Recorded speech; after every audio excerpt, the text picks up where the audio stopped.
Thiru M.K. Stalinji,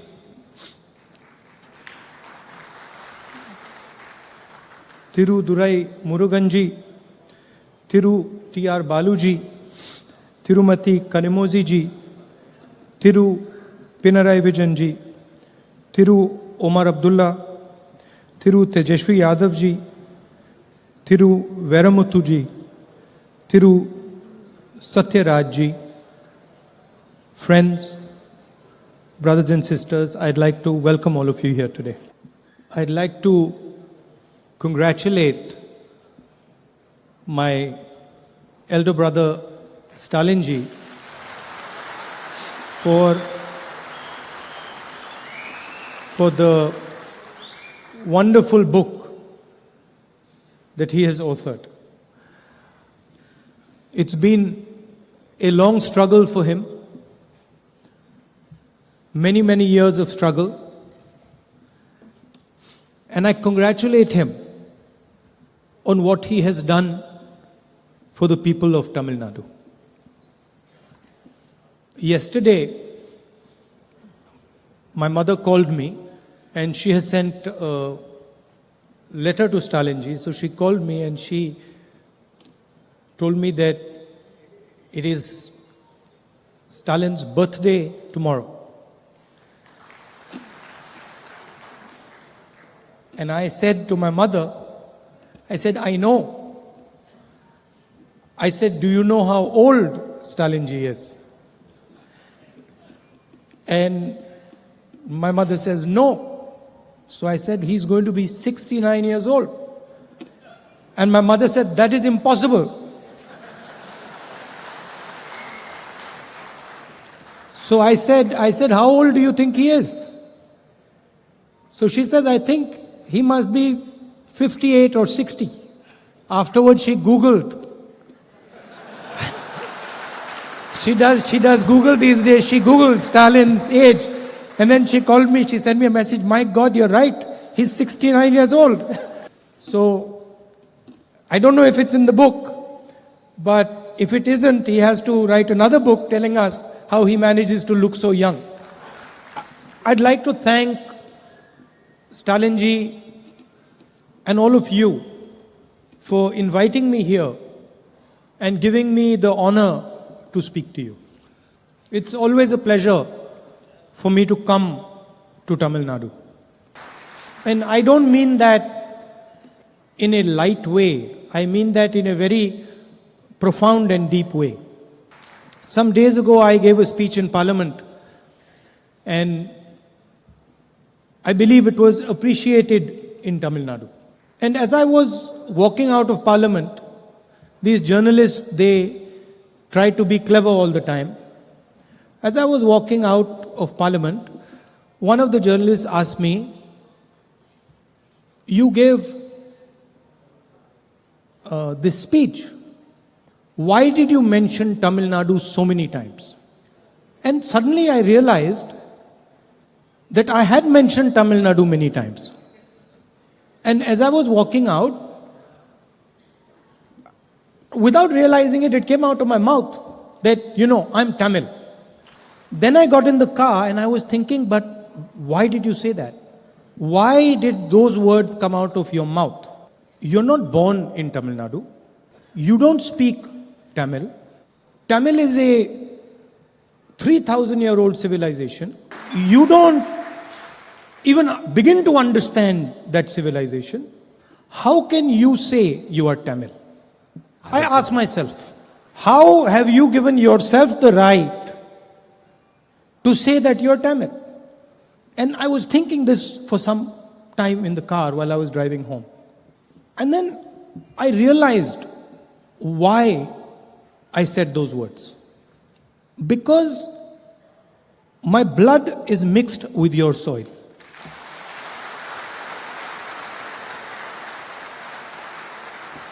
It was a very sad experience for me, losing a father. Very difficult experience, but also an experience I learned from. And so, I realized that I do have the right to call myself Tamil. Now what does it mean to be a Tamil. The first thing it means is when I come to this state, I come with humility. I come bowing my head to your tradition, to your history, to your language. And I come with a desire to understand your perspective. In the speech I said, India is a union of states. So, when we say state, what is a state? Where does it come from? It starts from the land. From the land come the people. From the people comes a voice. From the voice comes a language. From a language comes a culture. From a culture comes a history. And from a history comes a state. So when I say that India is a union of states, I am saying that the union of states come together to form India. Like letters form a word. A word forms a sentence. And a sentences become a poem. If you do not respect the letters, you do not respect the words, you do not respect the sentences, you cannot respect the entire poem. So when the Prime Minister comes here and he tries to impose some other idea on the people of Tamil Nadu, when he does not understand that Tamil Nadu is just not two words. Tamil Nadu is 3,000 years. Tamil Nadu is the land. Tamil Nadu is the people. Tamil Nadu is the language. Tamil Nadu is the words. When he does not understand that, he insults this state and he insults our country. How can you take away the voice of the people of Tamil Nadu and then say to the people of Tamil Nadu that I respect you? When the people of Tamil Nadu repeatedly ask you and talk to you, want to talk to you about NEET, and you don't answer them, what type of respect is that? When the voice of Tamil Nadu says the GST is unfair, the GST harms productive states, and you do not respond, who are you disrespecting? And I said in Parliament, they do not understand the history of Tamil Nadu, they do not understand the history of this nation. In 3,000 years, nobody has been able to impose anything on the Tamil people. And in 3,000 years from today, nobody will be able to impose anything on the Tamil people. But I have experience of the Tamil people. You talk to them with love and affection, you can get anything out of them. You come here, you respect their culture, their language, you try to learn from them, they will give you nothing but love in return. It's a misunderstanding that the Prime Minister has.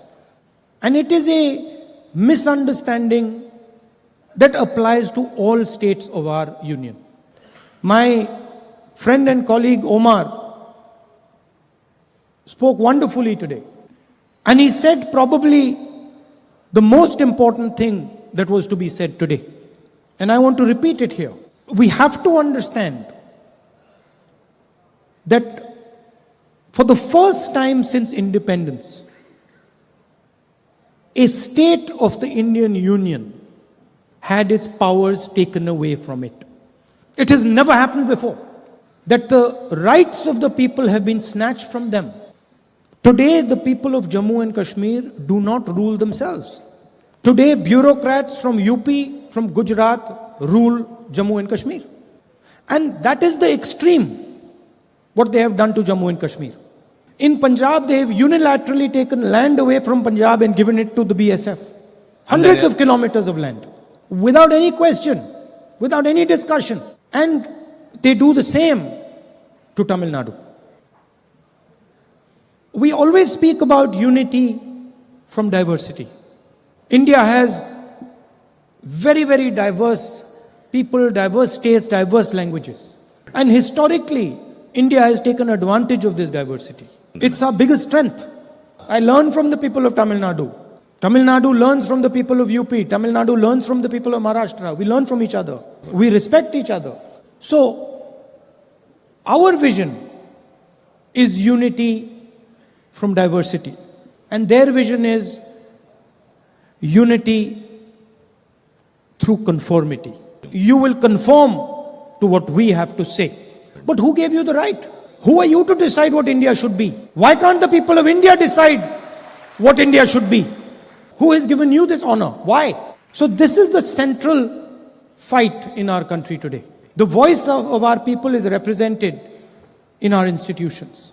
And systematically the voice of our people is being attacked.